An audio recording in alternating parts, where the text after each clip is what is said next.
Oke, record. Oke, jadi kita belajar tentang tidur. Kalau kita tidur 8 jam sehari rata-rata, maka dalam hidup kita itu 1/3 itu kita gunakan untuk tidur. Jadi kalau kalian harapan hidup Indonesia sekarang itu sekitar 70-an lebih, maka 1/3 dari 70 tahun itu digunakan untuk tidur. Jadi ini perspektifnya. Kemudian, oke. Di dalam tidur itu kita mempunyai beberapa cycle atau daur yang kalau kita 8 jam dan satu daur kira-kira 90 menit, jadi ada beberapa cycle atau beberapa daur. Cycle-nya kira-kira seperti ini. Jadi kalau sekarang kita awake itu apa? Bangun. Kemudian kita masuk ke tahap 1. Tahap 1 tidak lama biasanya. Kemudian masuk tahap 2. Tahap 2 juga tidak lama. Tapi kemudian kita masuk ke tahap 3 atau tahap 4, ini agak lama. 3, 4. Ini agak lama. Dan kemudian kita masuk kira-kira setelah 90 menit, kita masuk ke tahap yang namanya tahap rapid eye movement.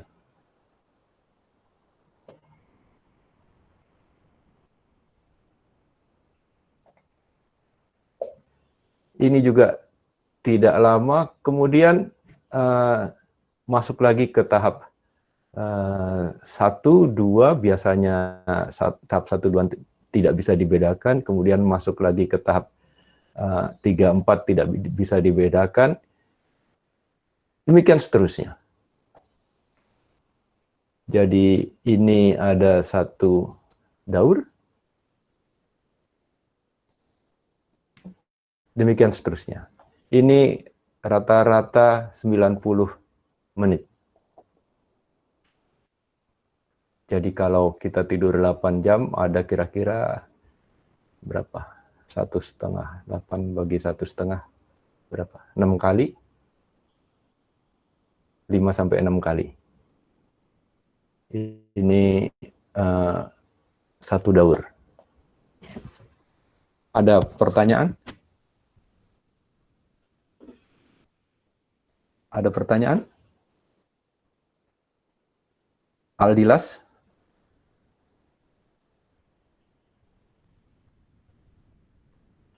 Oh, kemana Aldo? Halo, iya Pak. Ada pertanyaan? Belum Pak. Jadi Fadilatul, ada pertanyaan? Belum ada Pak. Oke, jadi kita punya tahapan tidur seperti ini. Jadi kalau kita punya beberapa 5 atau 6 tahapan tidur, maka otak kita itu oscillate. Begitu. Nah, yang penting di sini adalah 2 tahap di dalam satu cycle, yaitu tahap rapid eye movement atau REM, dan tahap ini tahap REM, ini tahap non-rapid eye movement. Jadi di dalam satu cycle begini. Ingat, dalam cycle pertama tidak ada rapid eye movement.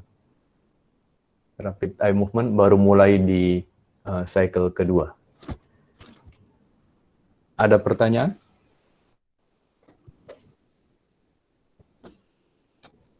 Gampang ya. Ananda Zahra? Tidak, Pak.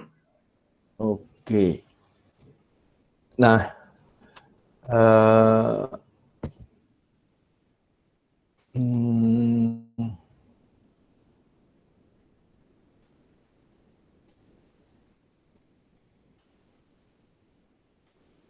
di tahap 3 dan 4 ini biasanya tahap 3 dan tahap 4 itu seringkali tidak bisa dibedakan, dan tahap ini kita sebut sebagai tahap slow wave sleep. Begitu. Dan tahap yang di sini kita sebut tahap REM, tidur REM.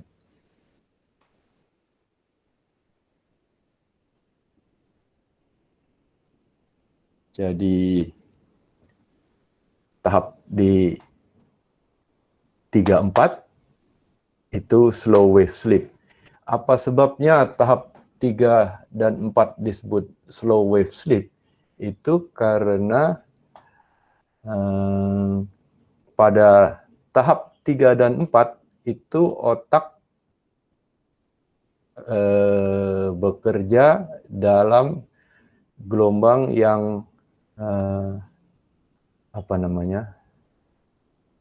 berlangsung,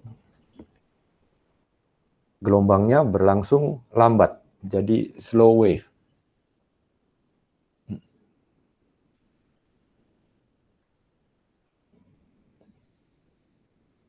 Ini kurang dari 4 Hz.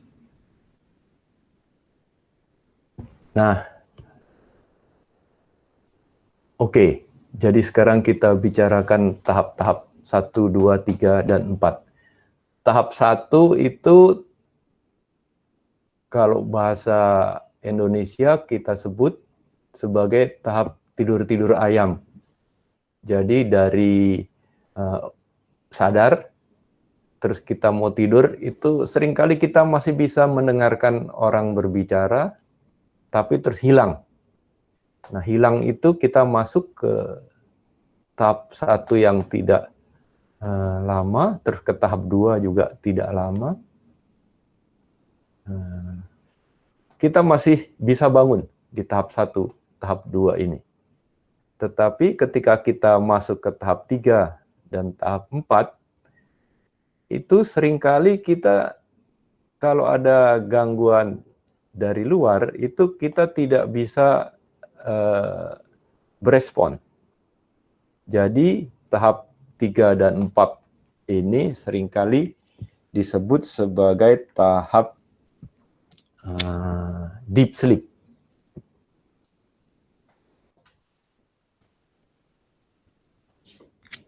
Begitu.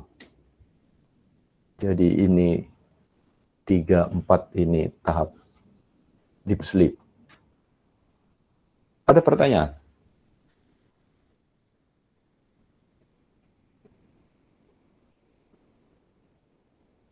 Ada pertanyaan? Ada, Pak. Baik.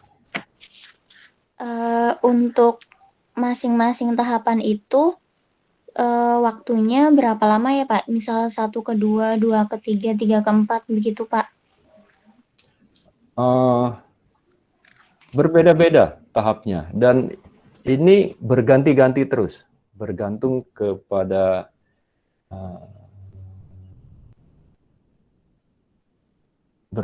apa ya?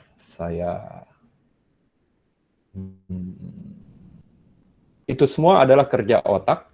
Jadi kerja otak ketika tidur itu bergantung kepada ketika siang bagaimana, ketika awake bagaimana, dan itu nanti kita bicarakan tentang fungsi otak, gitu ya. Oke, pertanyaannya bagaimana tadi? Waktu-waktunya? Iya, Pak. Ya, jadi tidak. Saya tunjukkan aja. Sebentar. Saya punya.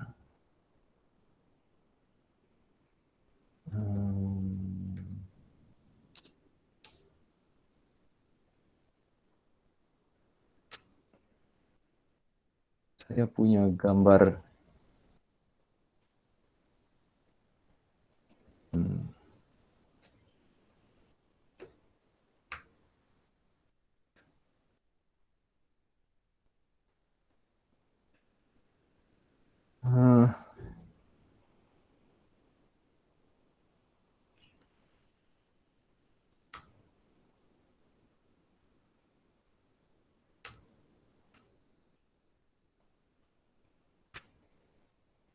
Gimana caranya present?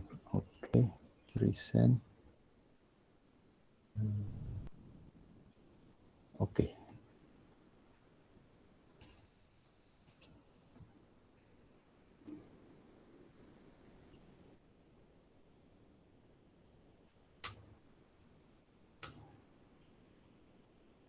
Bisa lihat? Halo? Bisa, Pak. Siapa tadi yang tanya? Iya, Pak, bisa, Pak. Jadi ini tidur saya. Saya tidur 5 jam 58 menit. Dan ada deep sleep seperti yang tadi saya jelaskan, itu tahap 3-4. Kemudian ada light sleep tahap 1-2, dan ada REM sleep. Kemudian ada terbangun, dan jadi ada 1, 2, 3, 4. Bisa lihat ya, ada 4 tahap ya. Iya, Pak. Oke, jadi saya tidur ketika jam 12 malam di sini. Yang light sleep, ini warnanya pink. Kemudian deep sleep, ungu. Jadi ini cuma berapa menit, terus deep sleep pun beberapa menit, pindah lagi ke light sleep, dan sebentar sekali rapid eye movement. Kemudian light sleep, deep sleep, demikian seterusnya. Begitu. Nah, ini jadi kalau mulai dari rapid eye movement ini ke light sleep, deep sleep, rapid eye movement lagi, ini satu cycle. Rapid eye movement lagi, light sleep. Di sini tidak ada deep sleep. Rapid eye movement lagi, light sleep, rapid eye movement, light sleep. Nah, di sini panjang. Light sleep, deep sleep, panjang, demikian seterusnya. Jadi dalam 6 jam kira-kira tidur saya, itu saya mengalami banyak cycle. Tidak tahu kenapa. Begitu. Dan satu kali bangun di pagi hari, terus tidur lagi. Dan ini deep sleep yang panjang di sini. Oke. Ada pertanyaan? Siapa yang tanya tadi? Halo? Iya, Pak. Jadi ada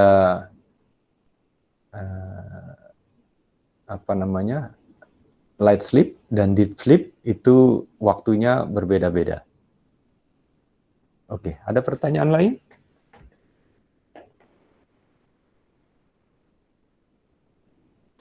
Tidak ada? Saya cukup, Pak. Ya. Ada? Tidak? Bidi? Tidak ada, Pak. Oke, tidak ada. Oke, nanti saya tanya Bidi. Oke, sekarang kita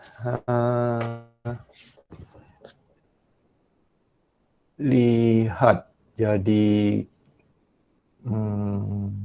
fungsi dari tidur. Ada dua fungsi tidur yang terutama. Mana yang saya hapus?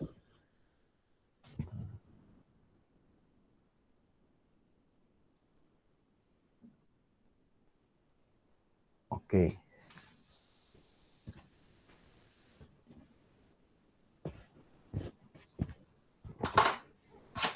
Fungsi tidur itu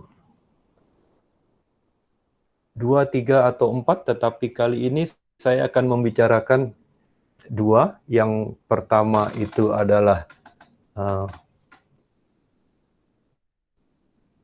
memory consolidation.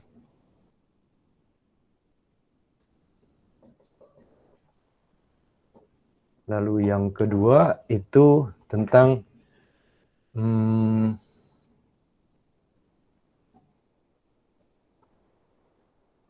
pemulihan.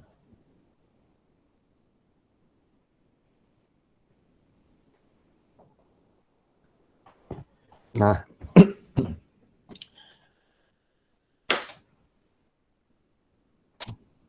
oke.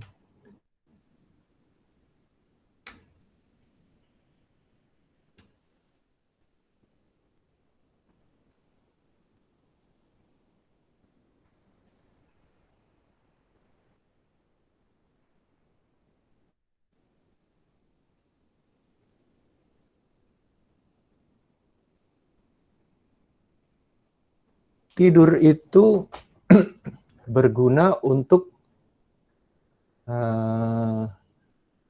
mengkonsolidasikan memori. Jadi kalau siang hari kita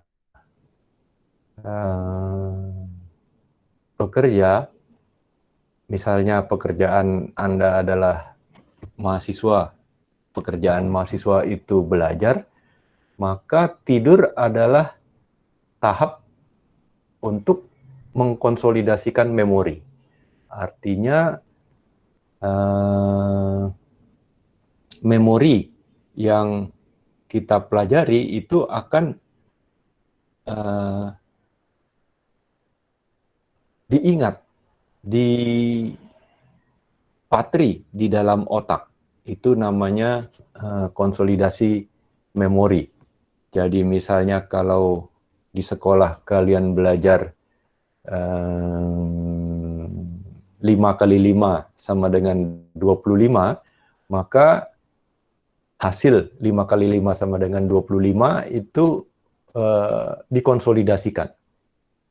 Atau misalnya ibu kota Jepang adalah Tokyo, kita belajar itu. Kemudian misalnya Nagorno-Karabakh ada di mana? Nagorno-Karabakh, kita nggak tahu, tapi kita baca koran, oh itu ternyata ada di Eropa.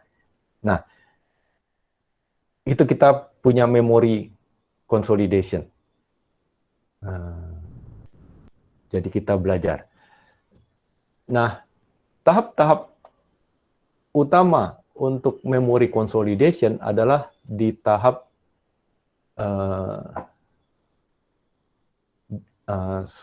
baik di slow wave sleep maupun di daerah rapid eye movement. Dan oke, kira-kira begitu. Nah,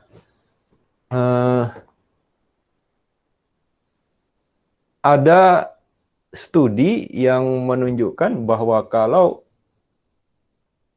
tidur dalam jangka 3 jam setelah belajar, maka memori itu dikonsolidasi lebih baik dibanding kalau belajar di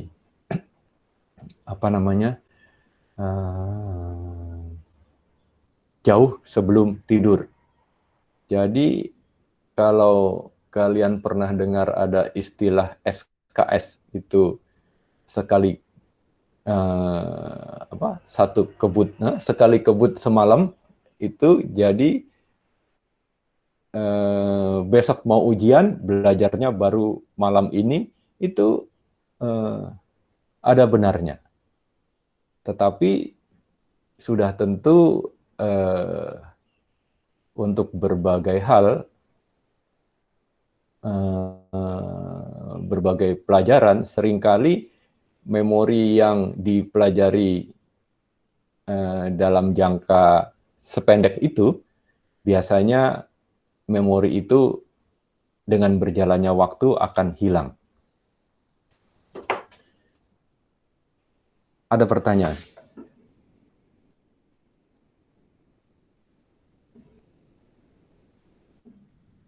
Jadi dengan kata lain, kalau Anda tidur jam 11 malam, kemudian Anda belajar jam 9, 10, kemudian tidur, maka kemungkinan besar pelajaran itu akan kalian ingat, tetapi cuma cukup untuk besoknya, untuk ujian besoknya. Lusa, minggu depan, kalian sudah lupa pelajaran itu, yang kalian pelajari jam 9-10 malam itu. Kira-kira gitu. Ada pertanyaan?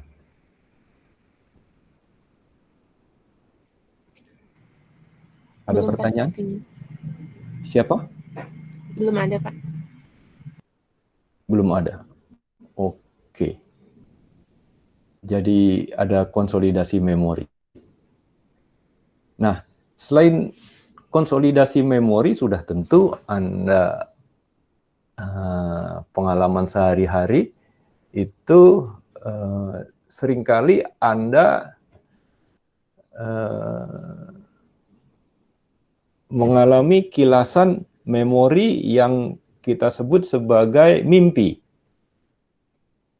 Nah, mimpi itu biasanya terjadi pada rapid eye movement di sini. Jadi rapid eye movement ini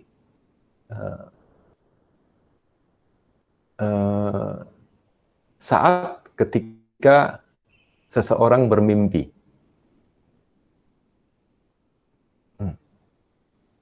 Begitu. Dan seringkali memori itu di-encode. Ada istilah encode.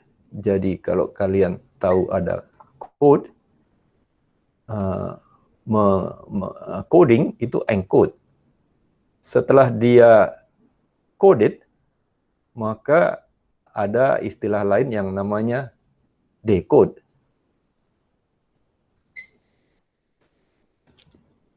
Jadi misalnya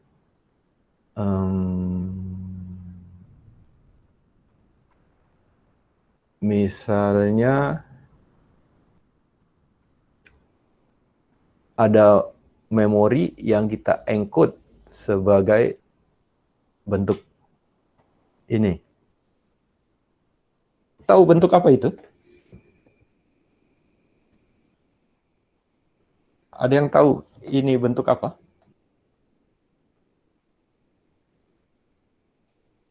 Tidak tahu. Ada yang tahu? Jadi Bukan, Pak. apa?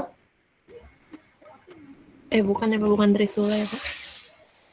Trisula, oke. Kanji. Oh, bukan. Apa? Yama. Yama, oke. Trisula, oke. Jadi sekarang kalian tahu bahwa ada code. Ini adalah code. Apa yang di-code? Misalnya, tadi ada yang bilang Trisula. Jadi, ini code ini Trisula karena kunci untuk coding ini itu terdapat di dalam budaya Indonesia, sehingga ini disebut Trisula. Jadi encode, decode bergantung, ada yang namanya key. Ada kuncinya. Gitu. Jadi code ini bisa dibaca sebagai Trisula atau dia bisa dibaca sebagai Yama. Trisula tahu ya? Yama tahu tidak? Siapa tadi yang bilang Yama? Jelas, Pak. Yama artinya apa? Gunung. Yama artinya gunung. Jadi ini untuk Aldilas gunung, untuk siapa tadi yang bilang Trisula. Jadi itu masalah encode, decode, dan key untuk ini. Ada pertanyaan?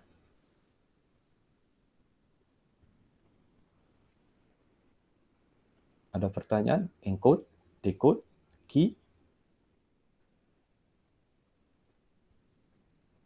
Jadi dengan kata lain, memory consolidation itu sebetulnya adalah komputasi.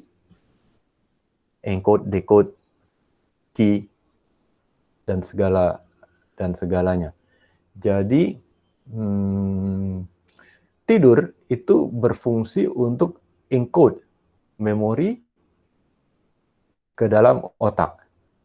Ketika kita mengingat, maka kita decode apa yang sudah menjadi simbol, sudah jadi code. Begitu. Ada pertanyaan? Gampang ya? Oke. Nah, jadi encoding itu terjadi ketika tidur. Begitu. Itu sebabnya dalam satu hari, sepertiga waktu kita itu digunakan untuk tidur. Karena kita harus encode memori. Sebelum ini sudah ada pelajaran tentang memori tidak? Halo? Belum, Pak. Oh, belum ada? Dari Kanci tidak ada pelajaran tentang memori? Tidak ada ya? Dari Puji juga tidak ada? Oke. Oke, memori itu terbagi dua, yaitu ada yang namanya, di mana saya nulis? Memori ada yang namanya short term memory, dan ada yang namanya long term memory. Jadi ada short term, ada long term memory. Long term memory ini yang kita sebut sebagai ingatan. Jadi tadi yang 5 kali 5 sama dengan 5 itu biasanya kita sebut sebagai deklaratif memori. Begitu. Ibu kota Jepang adalah Tokyo, itu deklaratif memori. Bentuk ini mengandung arti Yama, itu deklaratif memori. Kalau short term memory itu adalah memori jangka pendek yang tidak terpatri di otak kita. Jadi misalnya hari ini bangun tidur, aku terus mandi, gitu kan ya. Tidak lupa menggosok gigi misalnya. Lupa tidak?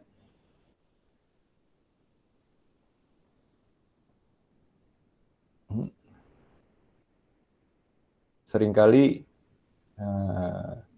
misalnya ketika menggosok gigi, kalian masih mengantuk, pakai gosok giginya teman kos misalnya.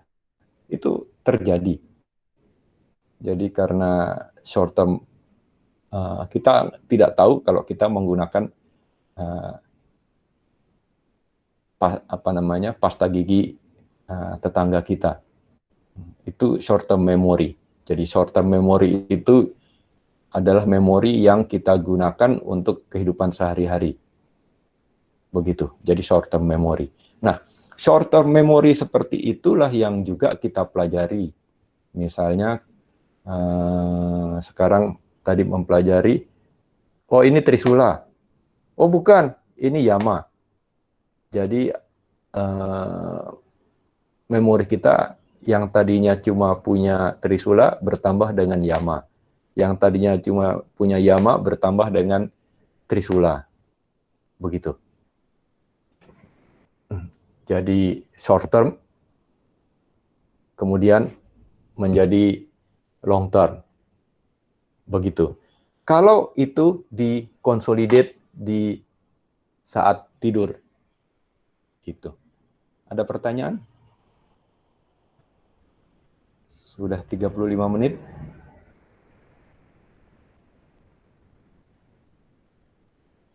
Ada pertanyaan? Oke, gampang ya. Jadi short term memory dikonsolidate menjadi long term memory. Nah, itu terjadi ketika tidur. Oke, kita sudah membicarakan memory consolidation, kemudian yang kedua membicarakan pemulihan. Pemulihan itu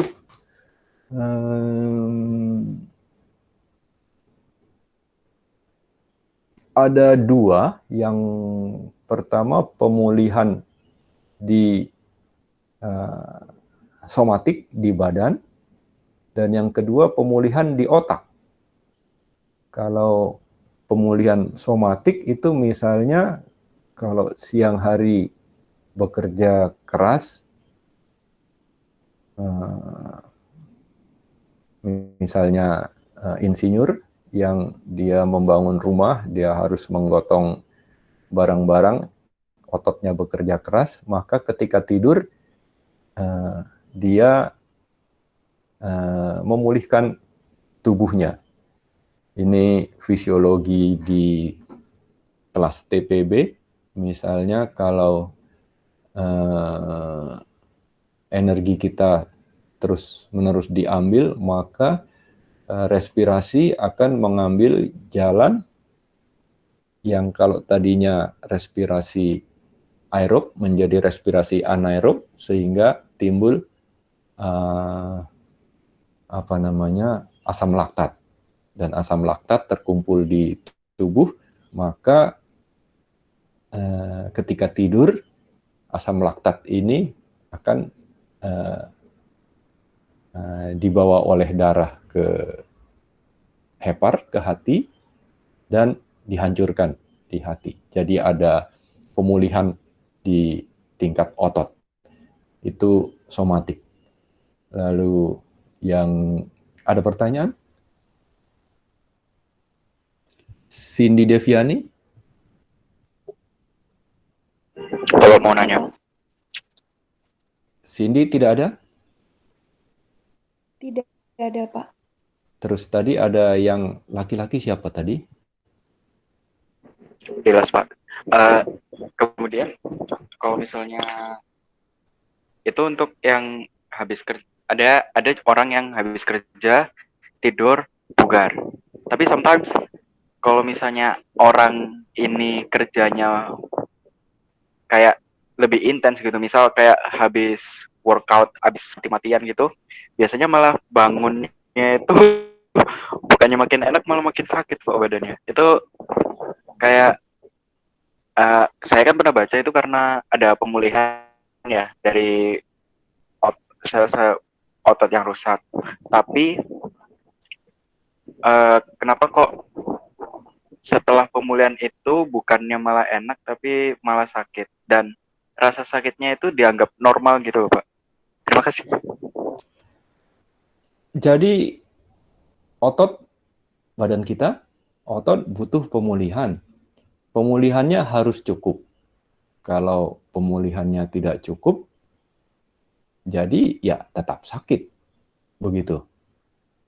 Jadi biasa kalau orang yang nggak pernah olahraga, kemudian dia olahraga setengah jam, istirahatnya 2 jam, tidur pun dia tetap masih merasa sakit karena ada laktat di ototnya, besoknya laktatnya belum hilang, besoknya lagi laktatnya belum hilang. Begitu Aldilas. Baik, terima kasih Bapak penjelasannya. Oke, jadi kalau kalian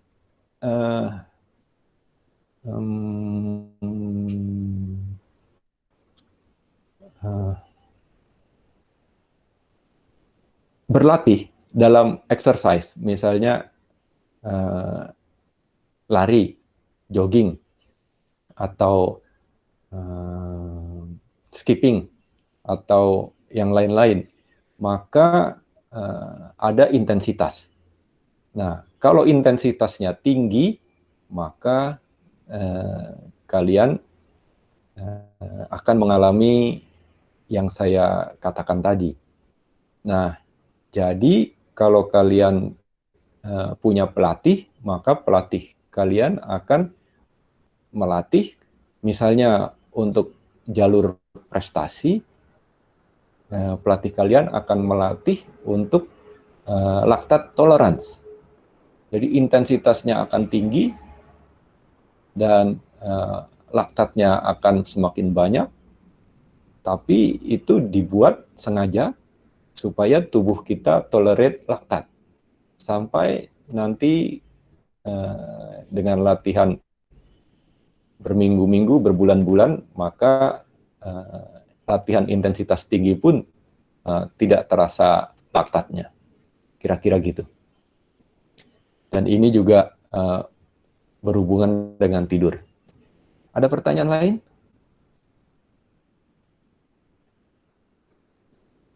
Oke, jadi seringkali pemulihan di somatik itu tidak bisa dilakukan sekaligus dalam 1 hari, dalam 1 kali tidur, atau 2 hari, 3 hari, seminggu, begitu ya.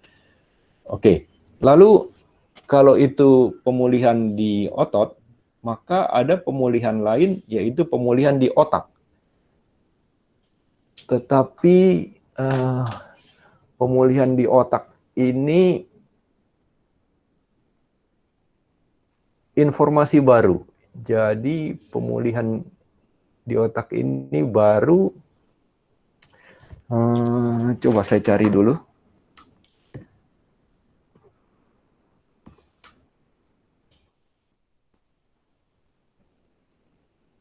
Ini baru diketahui tahun lalu. Jadi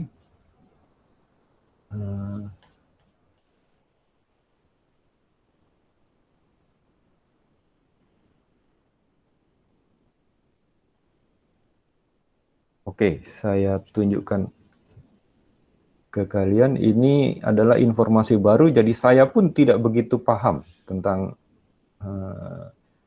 pemulihan di otak ini.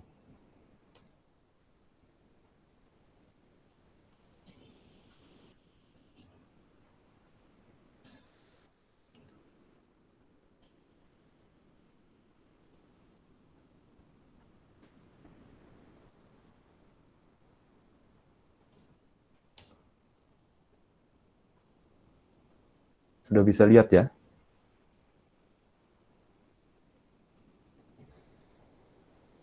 Bisa lihat ya? Bisa, Pak. Bisa, Pak. Oke, ini gambar otak. Jadi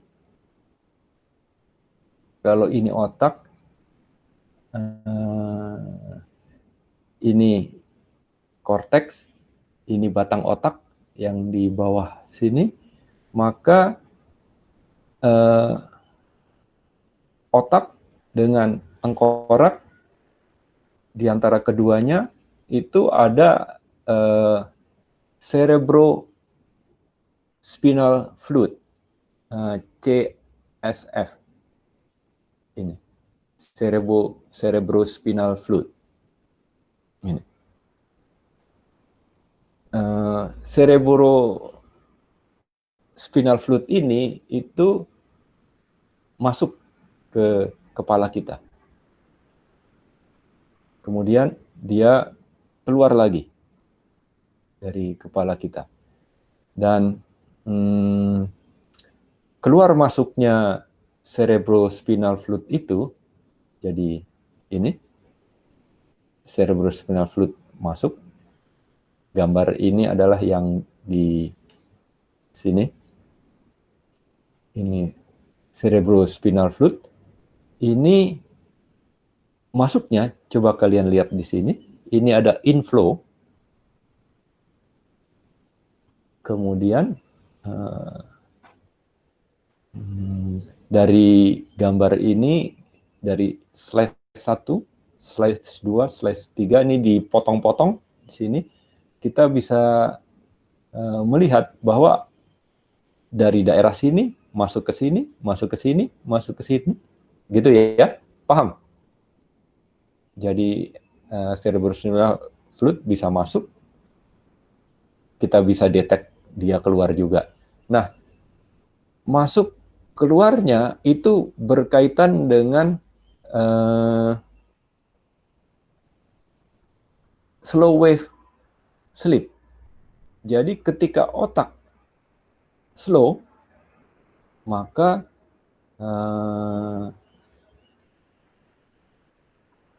cerebrospinal fluid itu masuk dan keluar pada saat deep sleep atau slow wave sleep. Begitu. Ada pertanyaan?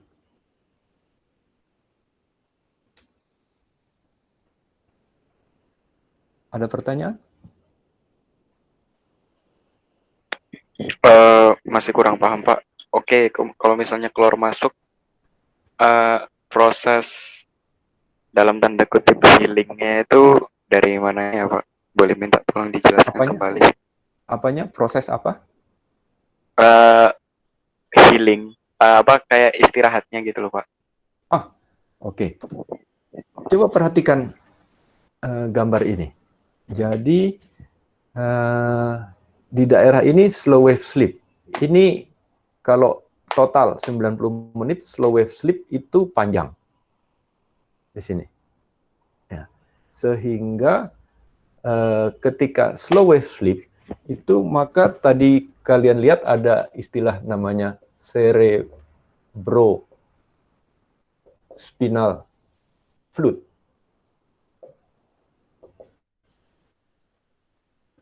Ini berjalan keluar masuk otak ketika slow wave sleep. Begitu. Nah, apa signifikansi dari cerebrospinal fluid yang keluar masuk? Signifikansinya adalah ketika otak itu bekerja seperti semua mesin, maka akan ada limbah. Nah, cerebrospinal fluid itu yang akan membawa limbah keluar dari otak. Begitu. Jadi otak kita mengalami pemulihan karena limbah dikeluarkan dari otak. Saya masih belum paham seperti tadi saya katakan, itu baru tahun lalu diketahui ada gerakan cerebrospinal fluid.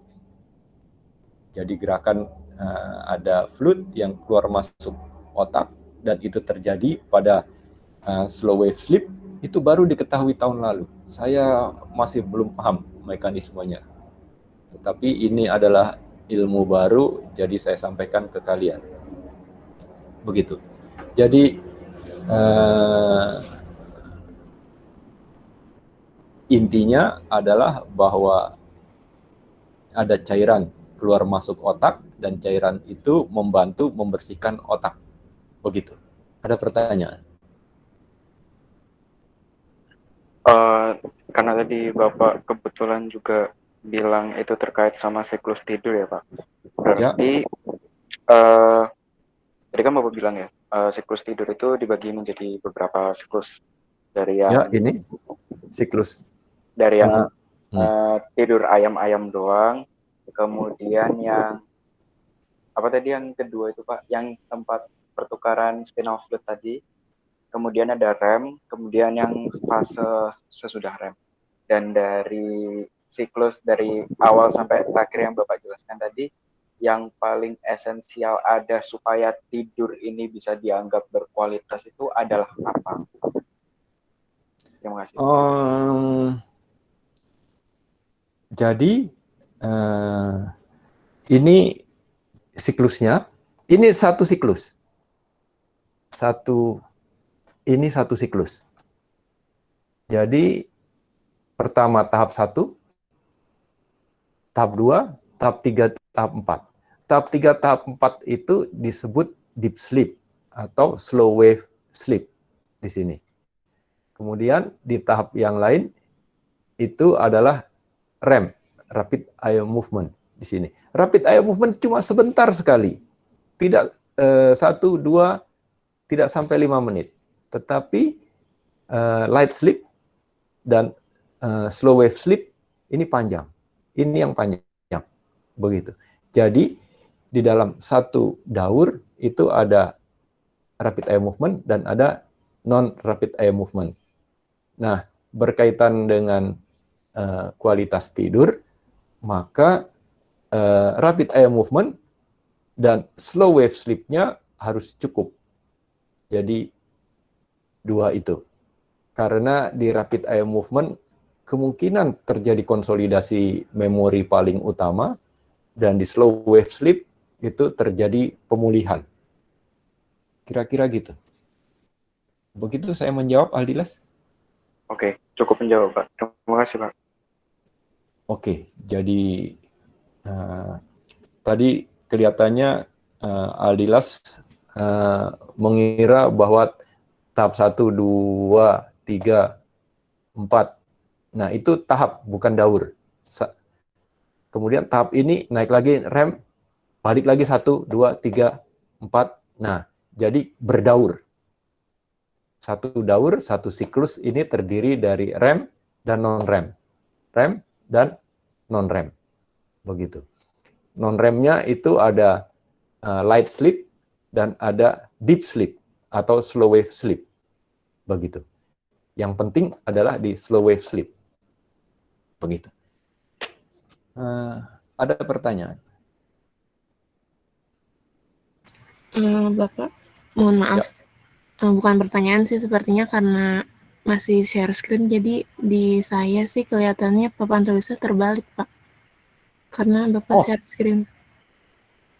Oke, tadi kalau nggak share screen baru nggak terbalik ya? Oke, iya, Pak. Saya stop. Sekarang? Sudah, Pak. Terima kasih, Pak. Oh, begitu ya? Iya. Oke. Bukan pertanyaan. Pertanyaannya?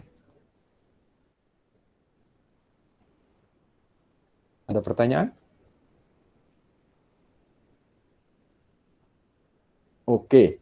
Jadi sekarang 53, hampir 1 jam kita. Tetapi saya mau share screen lagi.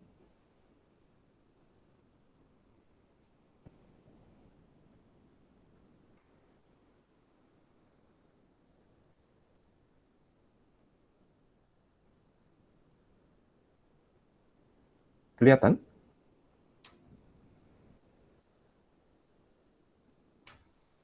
Oke, sekarang kita lihat ini.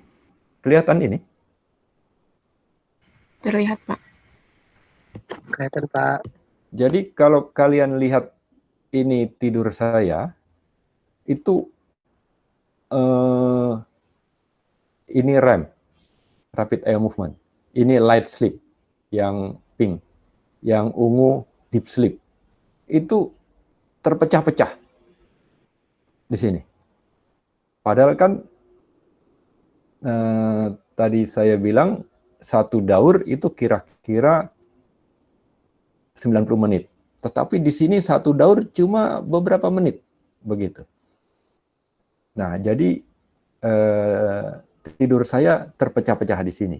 Dan kalau Anda lihat di sini deep sleep itu kurang di sini. Jadi light sleep lebih banyak.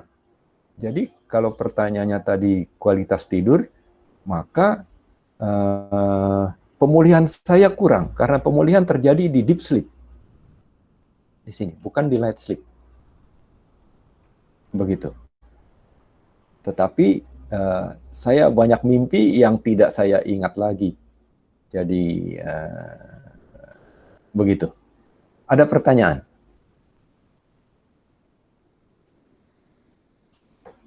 Ada pertanyaan?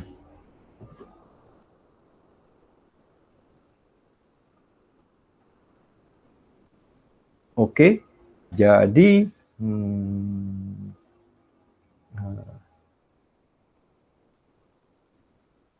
betul tidak ada pertanyaan? Bapak, maaf saya ingin bertanya Pak. Baik, siapa? Farel Pak. Baik. Pak, saya ingin bertanya, tadi kan ada Bapak menunjukkan sebuah aplikasi yang menunjukkan hasil tidur Bapak. Nah, itu bagaimana Pak cara aplikasi itu bisa membaca hasil tidur Bapak gitu? Oh begitu? Bagaimana cara kerja aplikasinya? Ini aplikasinya. Ini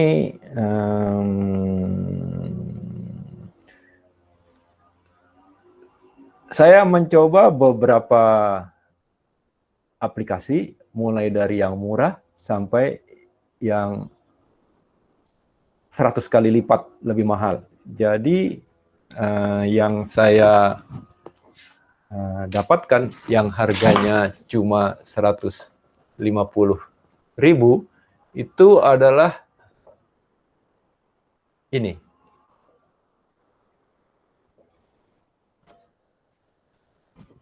Ini Honor Band 3. Ini Honor Band 5. Tapi Honor Band 3 harganya cuma 150.000 dibandingkan dengan yang harganya 10 juta. Maka Honor Band 3 bisa merecord REM, light sleep, deep sleep.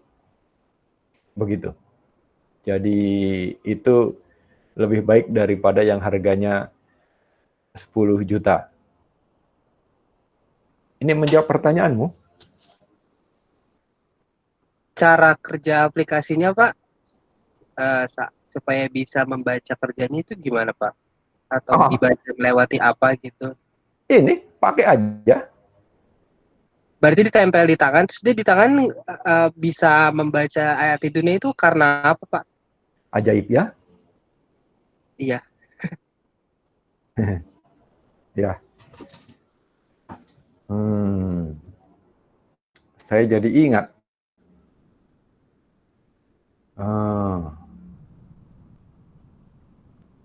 Farel yang skripsi sama saya kan ya? Iya Pak, betul Pak. Udah kerja ini aja. Iya Pak. Pengennya sih Pak, tapi saya mau mencoba cari-cari lagi Pak. Ini aja. Cukup menarik Pak. Kita di lab punya banyak ini. Oke Pak, iya Pak, nanti saya pikirkan kembali. Oke. Oke, jadi pertanyaannya adalah bagaimana. Oke, saya share screen lagi.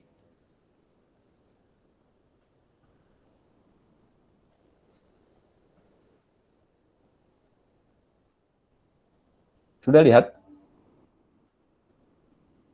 Ini ya. Jadi dengan gadget yang ditaruh di tangan, maka kenapa kok bisa mendapatkan pola otak? Ini kan dari otak. Nah, ada beberapa metode. Jadi, metode yang digunakan oleh Honor Band 3 dan Huawei itu dia menghitung detak jantung.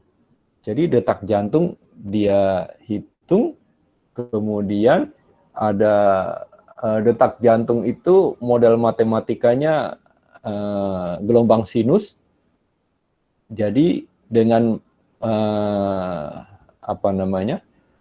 mencari gelombang sinus dan eksperimen orang-orang ketika sinusnya bagaimana, orangnya sedang apa, maka kita bisa mendapatkan REM, light sleep, deep sleep, begitu. Sudah tentu ada artificial intelligence di metode itu, tapi itu bisa. Dan itu Huawei yang punya. Saya tidak lihat aplikasi lain yang bisa menggambar seperti ini. Begitu. Jadi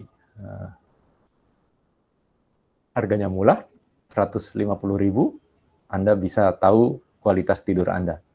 Dan sudah tentu tadi adalah contoh dinamika tidur yang buruk. Saya pun pernah mendapatkan dinamika tidur yang tidak seburuk itu, yang lebih baik dari itu. Gitu. Jadi tergantung aktivitas yang bervariasi. Gitu. Oke, ada pertanyaan lain?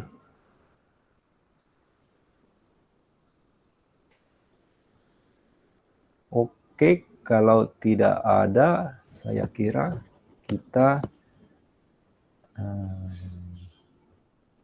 cukup sampai di sini. Betul, tidak ada pertanyaan?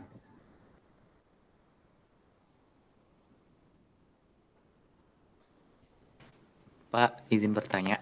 Oke, Muhammad Rifki Riza. Iya, Pak. Pak, kan saya pernah mendengar ada istilah sleepwalking. Ketika orang itu mengalami sleepwalking, kira-kira tidurnya itu pada saat di fase yang mana ya, Pak? Tahap yang mana? Dari keempat tahap tadi. Ini juga saya tidak tahu, tetapi kemungkinan di tahap rapid eye movement. Kenapa begitu, Pak, kira-kira, Pak? Kalau di tahap slow wave sleep, di tahap deep sleep, itu otot tidak bisa apa-apa. Jadi antara otak dengan otot, antara kognitif dengan motorik, itu tidak berhubungan. Padahal kan yang sleepwalking itu dia berjalan. Jadi ototnya, motoriknya berjalan. Nah, itu terjadi di tingkat rapid eye movement. Kelihatannya gitu. Tapi saya tidak tahu, ini spekulasi. Saya tidak bisa jawab, hanya bisa spekulat. Terima kasih, Gitu. Pak. Ada lagi pertanyaan lain?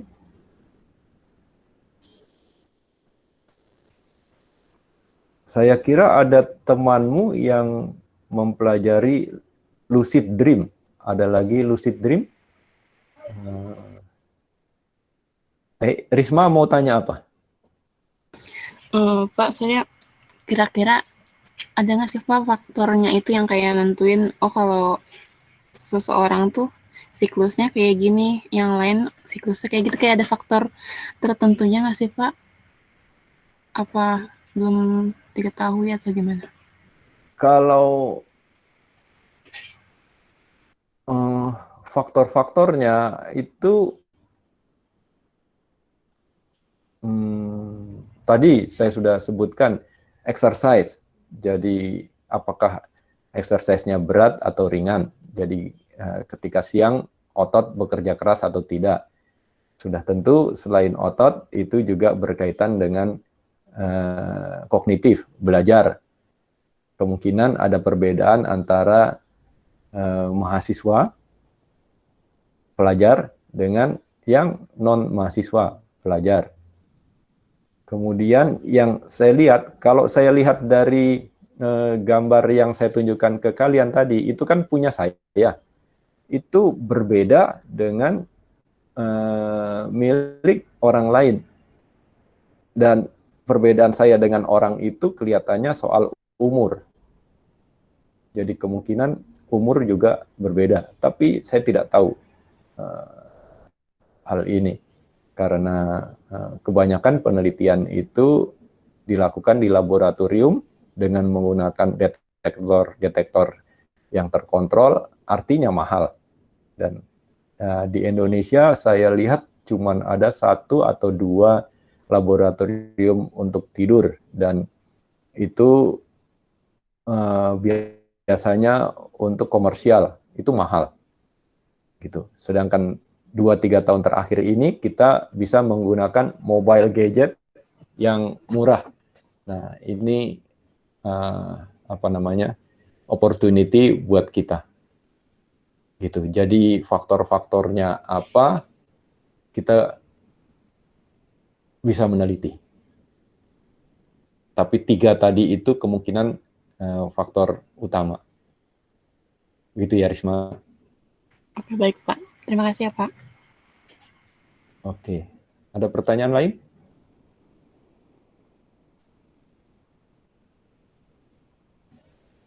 Oke, jadi kuliah kita tentang tidur selesai. Kemudian praktikum. Nah, begini. Praktikum itu jam berapa kita praktikum? Jam 1 ya? Iya Pak, jam 1. Jam 1. Jadi nanti kita kembali lagi jam 1, begitu? Kalau minggu lalu kan tidak. Tidak digabung Pak, seperti minggu lalu. Digabung di pagi, gitu. Ya, dilanjut sekarang. Bagaimana kalau minggu depan kita gabungnya di siang? Saya bisa Pak. Boleh. Boleh, Pak. Jadi yang kuliah pagi nggak ada gitu Pak. Langsung dirapai waktu siangnya aja gitu. Iya, jadi pagi kalian absen aja. Kuliah seperti ini, itu siang. Bagaimana? Boleh Pak. Boleh. Boleh, Pak. Begitu ya, supaya saya tahu kebanyakan dari kalian itu tidurnya, bangunnya jam 7, jam 8. Jadi saya ingat waktu saya mahasiswa dulu, saya bangun ya jam 7, jam 8 begitu. Tetapi saya bekerja, kemudian saya harus bangun jam 5 untuk ke kantor, dan siklus hidup saya berubah gitu. Tapi untuk mahasiswa saya kira bangun jam 7, jam 8 itu susah. Betul begitu? Betul sekali Pak. Oke, jadi kita siang aja. Jam berapa? Jam 1? Iya Pak, jam 1. Iya, Pak. Oke, jadi pagi kalian absen aja, kuliah seperti ininya jam 1 minggu depan ya. Oke? Baik Pak. Oke. Nah, sekarang praktikum. Praktikumnya tentang kualitas tidur. Kita bisa mengukur kualitas tidur. Saya kira Kanci punya Google form untuk kualitas tidur, tapi saya tidak paham. Linknya saya tidak punya. Tetapi aslinya kualitas tidur itu kira-kira seperti, sebentar ya, saya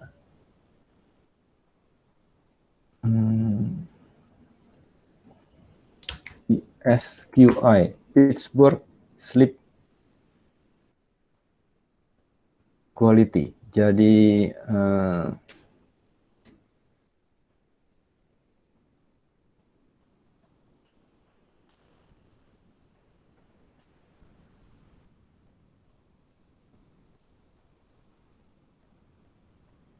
bisa lihat ini.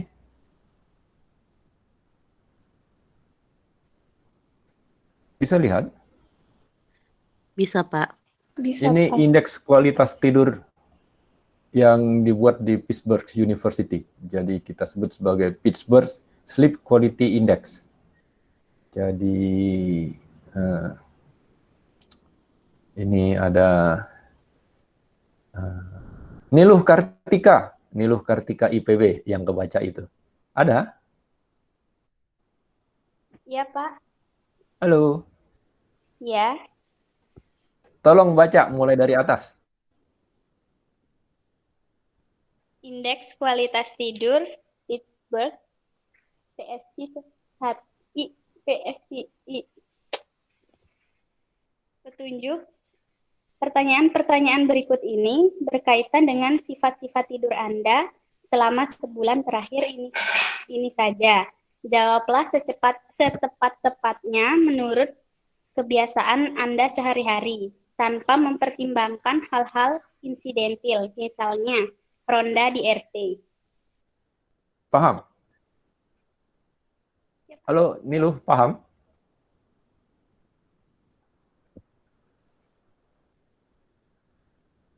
Halo? Ya, halo, Pak. Pak, paham petunjuk ini? Ya, Oke, jawab 1, 2, 3, 4.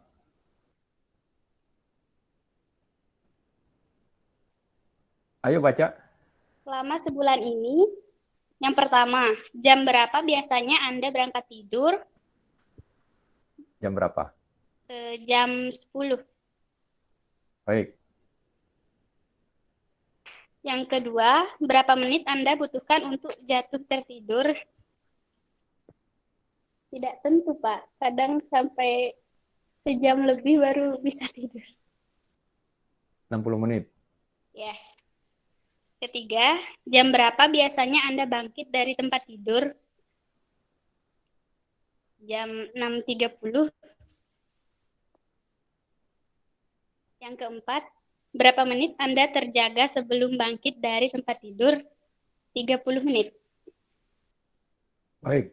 Jadi bisa mengisi yang kanan itu ya? Oh ya, Pak. Baik. Kemudian Sandi Ahmad Aprilan. Ada? Ya Pak, ada Pak. Selanjutnya, coba baca. Isilah pertanyaan-pertanyaan berikut dengan tanda checklist pada kolom yang sesuai. Terus tabelnya ada seberapa sering Anda terjaga karena itu ada tidak pernah, kurang dari sekali dalam seminggu, sekali atau 2 kali dalam seminggu, 3 kali atau lebih dalam seminggu. Ini diisi atau gimana Pak? Bagaimana? Tahu petunjuknya tidak? 5A, tidak bisa tertidur selama 30 menit. Kurang dari sekali dalam seminggu. Baik. B, terbangun di tengah malam, itu sekali atau 2 kali dalam seminggu. 5C, terbangun karena harus ke kamar mandi, itu sekali atau 2 kali dalam seminggu. 5D, terganggu pernapasan, tidak pernah. 5E, batuk atau mendengkur terlalu keras, itu tidak pernah. merasa kedinginan juga tidak pernah, merasa kepanasan tidak pernah, bermimpi buruk sekali atau 2 kali dalam seminggu, merasa kesakitan tidak pernah. 6. Seberapa sering Anda Alasan lain? Ada alasan lain? lain? Tidak ada. Tidak ada. Oke. Jadi bisa menjawab pertanyaan nomor 5 ya? Iya, Pak. Oke, bagaimana dengan Poppy? Halo Poppy Anggreni. Halo Pak. 6. Coba. Berapa sering Anda meminum obat bebas atau resep untuk membantu Anda tidur? Tidak pernah, Pak. Kemudian nomor 7, berapa sering Anda tidak bisa menahan kantuk ketika bekerja, makan, atau aktivitas lainnya? Kurang dari sekali dalam seminggu. Nomor 8, berapa sering Anda mengalami kesukaran berkonsentrasi ke pekerjaan? Kurang dari sekali dalam seminggu. Menurut Anda sendiri, bagaimana kualitas tidur Anda sebulan ini? Buruk, Pak. Nah, oke. Oke, jadi ini adalah indeks kualitas tidur Pittsburgh. Jadi kalian bisa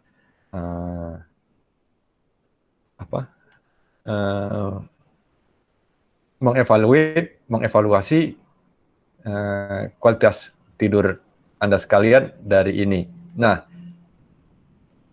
inline dengan kuliah kita sekarang, jadi kalian encode.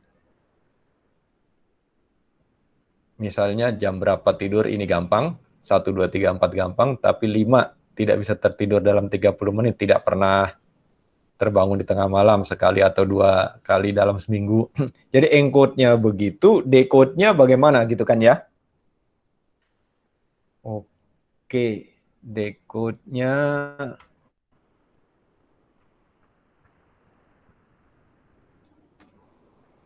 ini, decode-nya. Jadi kalau Anda bilang,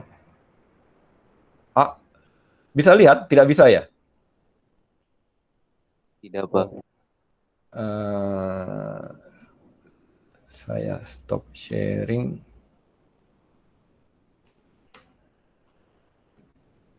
Kemudian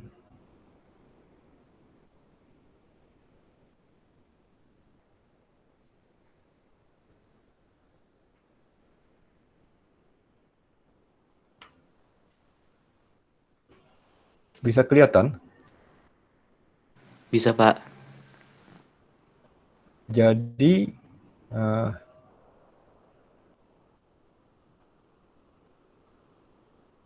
1, 2, 3, 4 bisa ya.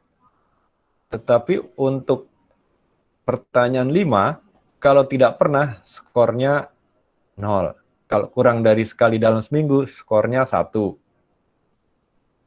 Sekali atau 2 kali 2, 3 kali lebih 3. Begitu. Ya. Jadi kalian bisa hitung di sini ada berapa. Jadi tidur ternyata punya kualitas tidur ternyata punya beberapa komponen. Komponen 1 adalah kualitas tidur subjektif. Ini diperoleh dari pertanyaan nomor 9. Pertanyaan nomor 9 tadi siapa tadi yang menjawab? Saya lupa. Siapa ya tadi yang menjawab? Pertanyaan nomor 9. Poppy, Pak. Poppy, Pak. Apa Ya, jawabannya? Pak. Kalau menurut saya sih buruk, Pak. Buruk. Jadi buruk Iya. itu adalah 2, begini. Paham? Iya, Pak. Jadi komponen 1, kualitas tidur subjektif, itu skornya berapa, Poppy? 2, Pak. Buruk. Buruk. Oke. Kemudian komponen 2. Komponen 2 itu tidur laten. Tidur laten itu terdiri dari beberapa elemen. yaitu berapa menit yang dibutuhkan untuk jatuh tertidur dan tidak bisa tertidur dalam 30 menit. Siapa tadi menjawab nomor 2? Saya, Pak. Berapa menit butuh untuk jatuh tertidur? 60 menit gitu ya? Iya. 5A siapa yang menjawab tadi? Sandi, Pak. Berapa? Tidak Kurang bisa dari- tertidur dalam 30 menit. Kurang dari sekali. Kurang dari sekali. Kalau tadi berapa menit Anda butuhkan untuk jatuh tertidur, itu 60 menit ya? Iya, Pak. Kalau 60 menit itu kira-kira di sini. Jadi angka di sini adalah 60, angka di sini berapa tadi? Anda bisa jumlahkan, gitu kan? Terus dari jumlahnya di sini, kalau 0 itu 0, 1, 2, 1, 3, 4, 2, 5, 6, skornya 3. Begitu. Jadi,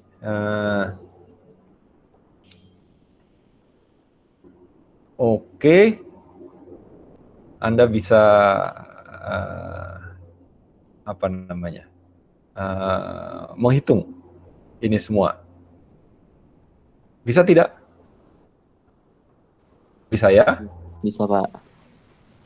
Jadi komponennya ada komponen 1 itu kualitas tidur subjektif, komponen 2 tidur laten, komponen 3 itu lama tidur, komponen 4 efisiensi tidur, komponen 5 gangguan tidur, komponen 4 pemakaian obat, komponen 7 disfungsi siang hari.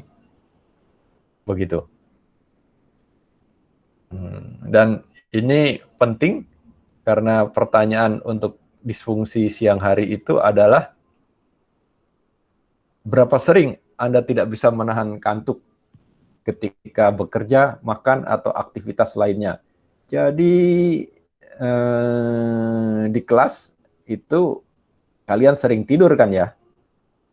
Jadi itu yang namanya disfungsi siang hari. Dan itu berkaitan dengan kualitas tidur kalian.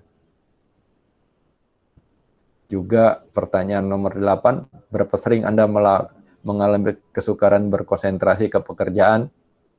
Misalnya Anda sekarang belajar biologi manusia tentang tidur, tapi konsentrasi Anda adalah bagaimana menyelesaikan tugas dari mata kuliah lain. Begitu ya. Jadi itu berkaitan. Oke, ada pertanyaan? Pak, izin bertanya, Pak. Baik, Muhammad Rifki Riza. Tadi kan ada tidak pernah, kurang dari sekali atau 2 kali. Kurang dari sekali itu maksudnya gimana ya, Pak? Kan dalam seminggu ada 7 Dalam hari. seminggu. Iya, kalau kurang dari sekali berarti maksudnya setengah atau gimana, Pak? Ulang pertanyaannya. Iya, baik. Tadi kan ada 4 kolom. Ada yang tidak Ya. pernah, kurang dari sekali dalam seminggu, 1 Ya. atau 2 kali dalam seminggu, dan di atasnya itu kurang dari sekali itu maksudnya bagaimana, Pak? Saya Oke. belum paham. Oke, saya share screen lagi ya. Iya, Pak.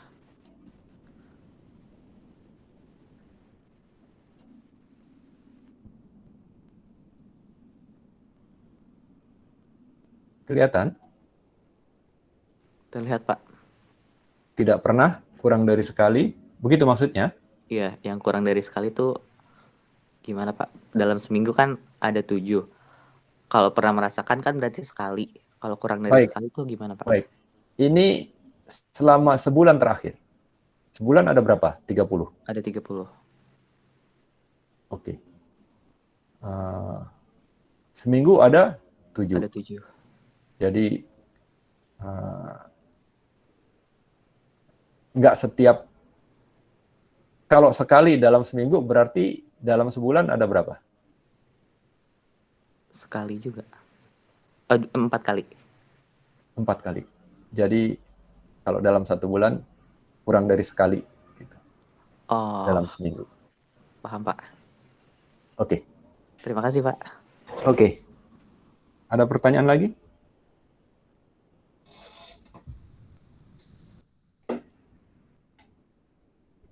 Oke. Ini nanti saya taruh di Dropbox atau Google Drive. Nanti kalian ambil, kalian bisa isi sendiri, gitu ya. Itu untuk nanti siang. Kemudian juga seingat saya minggu lalu ada yang membutuhkan small word. Jadi nanti saya taruh juga di Google Drive. Nanti linknya saya berikan. Oke, ada pertanyaan? 825. Ada pertanyaan? Baik, kalau tidak ada, kita selesai kuliah hari ini. Dan minggu depan kita mulai jam 1, begitu? Ya Pak. Oke. Oke, sampai jumpa. Terima kasih Pak. Terima kasih banyak Bapak. Terima kasih Bapak. Terima kasih. Terima kasih, Pak. Terima kasih Terima Pak. kasih, Pak. Terima kasih, Pak. Terima kasih Pak. Terima kasih. 9, 7, 6, 2, 1.